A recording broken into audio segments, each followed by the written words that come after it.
Alright guys, TJHaLy here again today, and just to note before the video begins, this is going to be the last video in about 5 days that's going to be recorded on the day it's actually going live, because I'm going away for a few days to Ireland on holiday, so I've basically got everything pre-recorded. Saturday is going to be a CWL Anaheim vlog, the other days are going to be other things which are going to be more interactive discussions with you guys. They may be somewhat out of date, but I thought it's still better to have some sort of content up than nothing at all, so hopefully you guys find that okay. So today, we're going to be talking about something I didn't expect to be talking about. I thought today, okay, I'll recap the league. I was actually planning to do an EG video talking about that roster today, but I'll save that for tomorrow, even though in the video I say this is for Tuesday. Whatever, you guys will have to just grin and bear it, basically. But anyway, look at this. Gen.G have benched Nagafen and brought back SpaceLy from the bench. This is not a change I was expecting to see. After all the drama of the Pro League roster change period and all the new rosters, I was not expecting to have a substitute change come as a result of that, especially from Gen.G given their recent second place finish. So yeah, we're going to hop right into this today. Like if you guys enjoy, subscribe if you are new as always, very much nearing 12,000, so if you could push me over the boundary, that would be fantastic stuff. And yeah, let's hop right into it. So look, like, okay, Gen.G came second at CWL Anaheim. Now, a lot of people, including myself, would have said, and I do say in a video that's coming out on Friday, like, which team can topple 100 Thieves? And yes, they lost last night in the league, but, you know, that's a different story, I think. So, look, I didn't think that Gen.G with their current roster could do it and could take down 100 Thieves, and a lot of people were saying during the roster change period, like maybe if they can get a guy like Gunless off United in place of Nagafen, that may put them in a position to push them over the summit to be the best team in the game possible. Is this the change that pushes them over the edge? Now, Nagafen, of course, as we talked about, was the easiest player to possibly make a change. If you are going to make a change, it's probably got to be Nagafen. He says, no words to be honest, good luck to every team competing across division these next 2 weeks. I do feel bad for him considering they've had a roster change period of several days, and it seems like now is when they decide to get rid of him and drop him to the bench in place of SpaceLy. So, you know, keep in mind, SpaceLy is the only player in the entire league who is undefeated in Search and Destroy. When he was on the Gen.G squad at the start of the season, I think they went 9-0 or something like that in Search. So if the guys are looking at this and saying, well, if we bring back SpaceLy, that might elevate our Search and Destroy to that level where he was at previously with us, maybe that's what we need to get over the boundary with 100 Thieves, which is possible, you know. 100 Thieves, very well-rounded team all over. They're very good in Search and Destroy, especially as of late. So, you know, it has to be said that if they do bring SpaceLy back and he does elevate their Search and Destroy game, then we may have a conversation on our hands. But it's still an interesting change to make this late. Does it say to me this is a team that's capable of beating 100 Thieves? So, of course, Morks, Havoc, Envoy, Major Maniac, and SpaceLy now is the squad. So is that a team capable of beating 100 Thieves on a consistent level? I'm not convinced. I think that their performance at Anaheim was probably an overperformance in terms of how good their team was at the time. Does SpaceLy once again make their team better? I don't think so, really. I don't think they're going to be a top 1 team or anything like that. It's like, I think you had your opportunity in the roster change period to make a change that might have made you a championship caliber team. I'm not convinced this does, but I'm really interested to hear your thoughts on it down in the comment section below. And, you know, I just feel bad for Nagafen. Obviously, Gen.G are still paying Nagafen bank on the bench because that's Gen.G are a pretty damn good organization like that. They also have a lot of money. I'd very much be interested to know your thoughts. Let's move onwards here then. So this is one last tweet from SpaceLy. I'm getting tucked after a great first day with the squad. Back at it tomorrow. Thanks for all the love today. I got you guys. I'm pretty sure they're playing in the league next week. These are last night's games. So let's go through them. These scoreboards are now courtesy of codstats.gg. Do actually a very nice job putting these together, which I didn't really look at in too much detail. So yes, here we go. Units versus UIU was the first matchup of the night. And this is the unit's new team with Cammy, Joe, Nolson, Rated and Weeman. interesting squad. I thought that UIU might just get the better of them. Apparently UIU have been doing okay in scrims, and, well, they were just woeful here. In terms of team play, this is something that UIU, I think, have struggled with the entire year, in that they'll make these changes they'll bring, like, big names into the team, but they won't have any chemistry. And, you know, from what I've heard about Saints, he has a decent performance here in terms of AKD. But, like, from what I heard about Saints, he doesn't really care that much about this game, and he's not, like, that good at it, particularly compared to other years, largely because he doesn't particularly enjoy it, and a lot of the time I think he's just here for the paycheck. Coming off Midnight now onto UIU, has a decent performance here, but their team play was all over the place this match.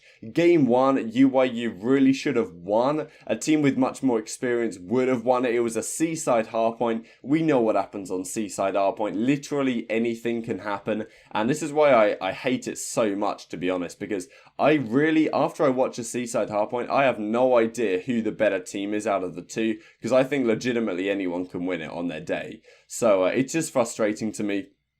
But Units win it in a fashion that they really shouldn't have. They had a big lead. UIU came back, had perfect control. Then Nolson snuck through the back. He played fantastic this series. He was even using an SMG in hand at a fair, you know, quite a lot of the time, which is really cool to see. And he was just crushing it. So Units go up map 1. Then UIU take down game 2. They really should do based on their team play here, or at least the names on their team is what I was going for, really. Blast, you know, Phantoms. These are guys that have been fantastic in Search and Destroy. Blast puts up a real hell of a map in this search, and they win it 6-4. Then in the control, it did go down to a round 5. I did feel like Units were the better team throughout this one, though. And then they won map 4 comfortably on Arsenal hardpoint. So UIU just pretty, well, as Rated said, diabolical. The fact that you're losing to a team that had 1 day to scrim and has only just arrived in the States, in relatively comfortable fashion. It could have gone game 5, but I felt like if you guys watched it, you'd probably got the impression that Units were a clearly better team.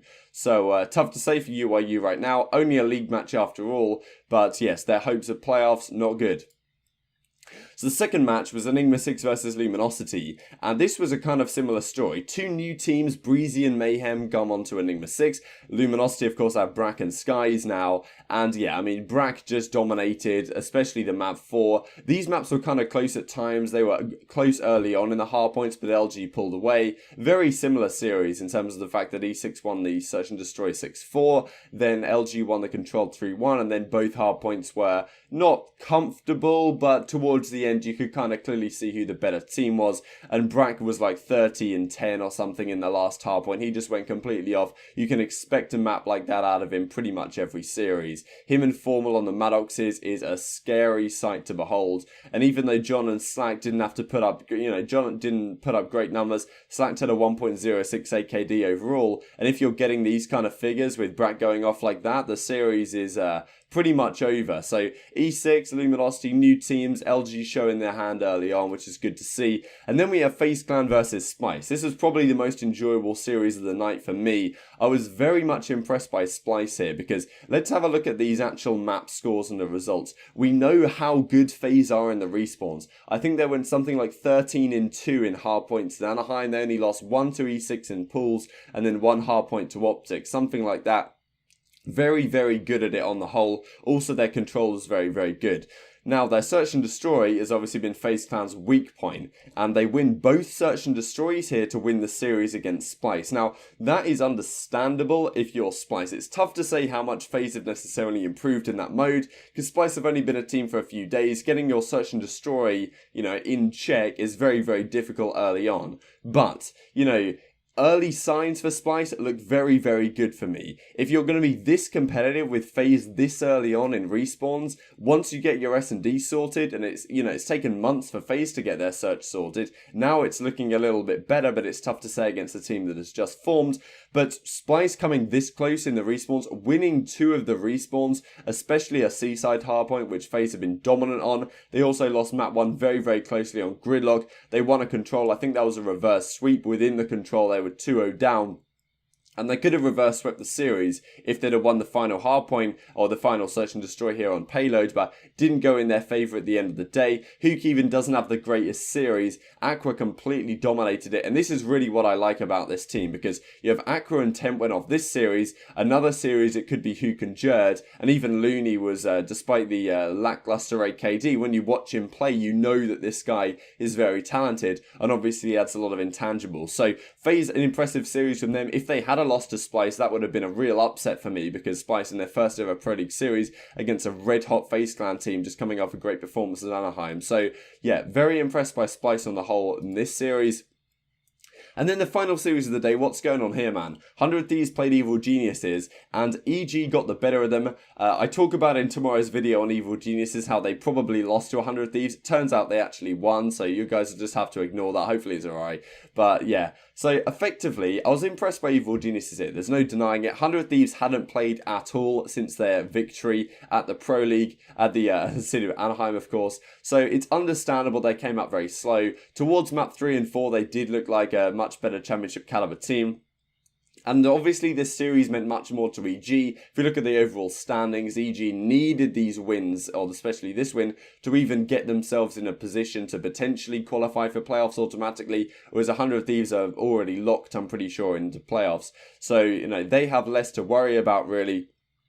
But still, yes, they do end up losing the series. On the whole, 100 Thieves maybe look the slightly better team. They do lose Search and Destroy 2 and 5. Attach completely went off. JCab honestly had some very good maps as well, which I was impressed with him. And Accuracy, straight back in the Pro League, had a very good series. And he, you know, they beat 100 Thieves. Tough to say how impressive this win really is, considering when 100 Thieves turned up through the gears, it felt like in that control and hardpoint, EG were getting comfortably outplayed. But they did still win the game 5 Search and Destroy. So has to be said, fair play to Evil Geniuses and a big victory for them. Much more meaningful series for them than it was for 100 Thieves, but still, 100 T lost 4 maps at Anaheim. They lost 3 maps here in the Pro League already. So yeah, impressive stuff from EG. But for me, I still think 100 Thieves are comfortably the best team in the game. They didn't have much, they didn't really play at all before this game, and it was their first time back in the Pro League and really practicing at all. So understandable, but still impressive for Evil Geniuses, this new squad getting a win on the board early on. So these are tonight's matches. Hopefully you tune in for them. UIU Enigma 6, LG Units, FaZe 100 Thieves, Evil Geniuses, Splice. So some exciting matches here. Feel like Enigma 6 should get the better of UIU. LG should beat Units, but you know, Units team play did look very good. FaZe 100 Thieves is pretty spicy. I'm not even sure who to favour here. Maybe FaZe Clan, if their Search and Destroy, is going to be better. Then EG Splice is kind of fun. I don't know who to go with that as well. Maybe I'll go Splice after their performance against FaZe. But these last 2 matches are very tough to call in my opinion. So I hope you guys enjoyed the video. Like if you did. Subscribe if you're new as always. Thank you guys so much for watching as always. And I will see you next time. Okay, I didn't see anything mid at all, Karen. I'm rotating. One shot. Just stay alive if you can. Oh, that's it. What is that? I'm going out. Nice. Don't know how he died so quick. He's probably going to flank mid, is my guess. I'm just going to watch it for a second. Yeah, I don't see him up here. Do you want to, what do you want to do? Yeah, flank him mid. You can hop it, you can hop it. Oh, guns. Give me that fucking thing. He's got an axe. Shit, man. What freaking chair? It won't go in reverse. This. Remember one of the when me wheels and on it Aaron gets were stuck walking and I can't back move it from- backwards. When we were in Swords, we were walking back from JC's and we called Kieran, and you were in Spain or something, or in Portugal, and you were on holiday, and there was that truck that I was reversing outside, and I was making it noise. That's a little conceal. Just brought us all back. I was really the same sound effect. I don't know how I got no hit markers and then just killed him instantly. He's dead? I guess he didn't dead regen straight from after. Kieran's gunfight.